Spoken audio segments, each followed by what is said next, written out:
ወንድማቶቼ ልብ ብላችሁ ስሙኝ። በትንሽ ስራ በጣም ትልቅ ምንዳ የምታገኙበትን አንድ ስራ ልጠቁማችሁ።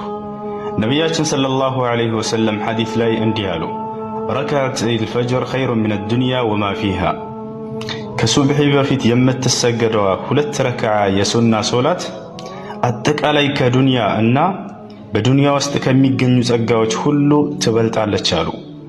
አስቡት፣ የሰው ልጆች ከተፈጠሩበት ጊዜ ጀምሮ ከአባታችን አደም ከተፈጠረበት ጊዜ ጀምሮ ቂያማ እስክትቆም ድረስ ያለው ጸጋ ሁሉ ቢሰበሰብ የዱንያ ጸጋ፣ ወርቅ፣ ብር፣ ገንዘብ፣ ማንኛውም ሀብት ይችን ከሱብሒ በፊት ያለችዋን 2 ረክዓ ሱና ሶላት ሊመዝን አይችልም። ስለዚህ ወንድሞቼ በጣም ትልቅ ነው አጅሯ። እርሷን ያልሰገደ ሰው ወላሂ ትልቅ ኪሳራ ከስሯል። አደራ ስገዷት፣ ትልቅ ምንዳ ታገኙባታላችሁ። አሰላሙ አለይኩም።